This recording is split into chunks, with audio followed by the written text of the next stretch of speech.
దేవి నవరాత్రులు 9వ రోజు. సేకరణ డాక్టర్ రమ్య స్వరూప్. తేదీ 30/9/2025.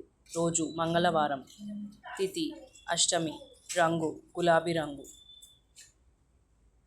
దేవి అవతారం శ్రీ దుర్గాదేవి. పుష్పం ఎర్రటి పువ్వులు. గులాబీ రంగు అనురాగం, సామరస్యం మరియు మంచితనాన్ని సూచిస్తుంది. దుర్గాదేవి. దుర్గాదేవి ప్రధాన హిందూ దేవత. రాక్షసులను సంహరించడానికి మూల ప్రకృతి అయిన లలితాదేవి వివిధ రూపాలను తీసుకుంటుంది. లలితాదేవి యొక్క వివిధ రూపాలలో దుర్గాదేవి ఒకటి. దేవి మహత్యం ప్రకారం జగన్మాత లలితాదేవి మహిషాసురు అనే రాక్షసుడిని, అతని సైన్యాన్ని సంహరించడానికి దుర్గాదేవి అవతారం ఎత్తింది. దుర్గా కథ మార్కండేయ పురాణంలోని దేవి మహత్యంలో ఉంది. మహిషాసురుడు బ్రహ్మదేవుడు ఇచ్చిన వరం కలిగి ఉన్నాడు. అతను కన్య స్త్రీల ద్వారా మాత్రమే చంపబడతాడు. దాని కారణంగా అతను అహంకారం పెంచుకున్నాడు. ఋషులు, దేవతలు భంగపరచడం ప్రారంభించాడు. అతని దేవతలతో పోరాడాడు. అతను స్వర్గానికి రాజు అయ్యాడు. అతను దేవతలను తన బానిసలుగా చేసుకున్నాడు. దేవతలు అక్కడి నుండి తప్పించుకొని బ్రహ్మదేవుని వైకుంఠానికి చేరుకున్నారు. విష్ణు భగవానుడు వైకుంఠంలో శివునితో మాట్లాడుతూ ఉండగా దేవతలు విష్ణు భగవానుని సమీపించగా అక్కడ జరిగిందంతా చెప్పారు. అప్పుడు విష్ణు భగవానుడు చాలా కోపంగా ఉన్నాడు.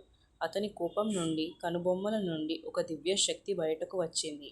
అప్పుడు బ్రహ్మదేవుడు, శివుడు, ఇతర దేవతల శక్తులు బయటకి వచ్చి విష్ణు భగవానుడి దివ్య శక్తిలో కలిసిపోయాయి.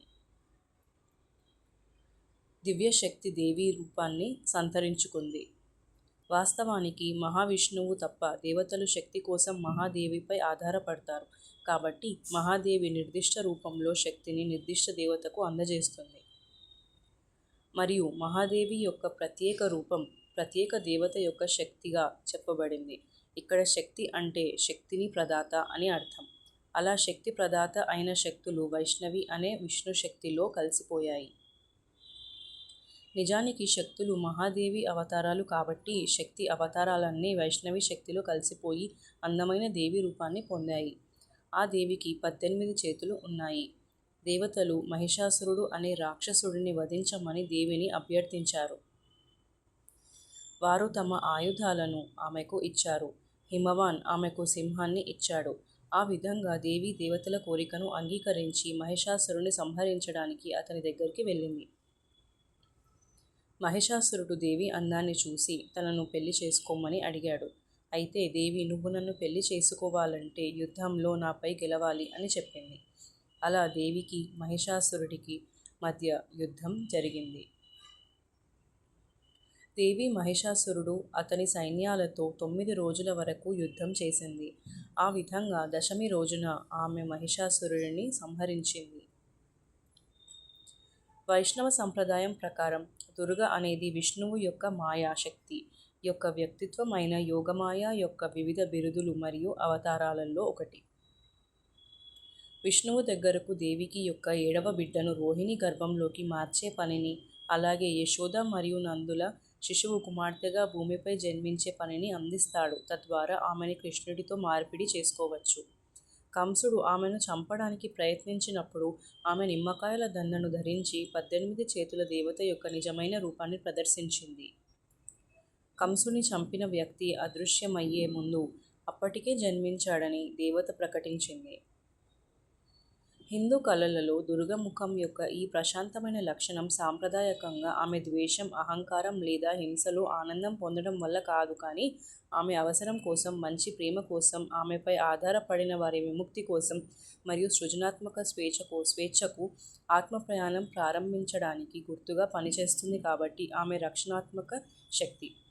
దుర్గాదేవి హిందూ సాంప్రదాయాలలో అనేక రూపాలు మరియు పేర్లతో కనిపిస్తుంది, కానీ చివరికి ఇవన్నీ ఒకే దేవత యొక్క విభిన్న అంశాలు మరియు వ్యక్తీకరణలు. ఆమె ఉండాల్సినప్పుడు భయానకంగా మరియు విధ్వంసకరంగా ఉంటుందని, కానీ ఆమె ఉండాల్సినప్పుడు దయగలది మరియు పోషణను అందించేదిగా ఊహించబడింది. హిందూ సాంప్రదాయాలు ఆమె దేనిని సూచిస్తుందో గుర్తుంచుకోవడానికి మరియు గౌరవించడానికి అనికోనిక్ రూపాలు మరియు రేఖాగణిత డిజైన్లు అంటే యంత్రం ఉపయోగిస్తాయి. దుర్గా పూజ. మార్కండేయ పురాణం ప్రకారం దుర్గా పూజను 9 రోజులు లేదా 4 రోజులు నిర్వహించవచ్చు. హిందూ చంద్ర సౌర క్యాలెండర్ ప్రకారం ఆశ్విన మాసంలో వస్తుంది. ఇది శరత్ అక్షరాల కలుపు మొక్కల సీజన్ సమయంలో జరుపుకుంటారు కాబట్టి దీనిని శరదీయ దుర్గా పూజ అంటారు. దుర్గాదేవి యొక్క ప్రత్యేక రంగురంగుల చిత్రాలను మట్టితో తయారు చేయడం, దేవీ మహత్య వచనం యొక్క పారాయణాలు, ప్రార్థనలు మరియు 9 రోజుల పాటు ఆనందోత్సాహాలు చేయడం ద్వారా ఈ పండుగను సమాజాలు జరుపుకుంటారు. ఆ తర్వాత దానిని పాటలు మరియు నృత్యాలతో ఊరేగింపుగా బయటకు తీసుకువెళ్ళి ఆపై నీటిలో ముంచుతారు. దుర్గాదేవి విజయ దినోత్సవాన్ని విజయదశమి, దిషైన్ నేపాలీలో లేదా దసరా హిందీలో అని జరుపుకుంటారు. ఈ పదాలకు అక్షరాల 10వ రోజు విజయం అని అర్థం. ఇది మన దుర్గాదేవి కథ. ధన్యవాదములు. ఇలాంటి మరిన్ని వీడియోస్ కోసం సబ్స్క్రైబ్ చేయండి. రమ్యమైన రచనల సమాహారం.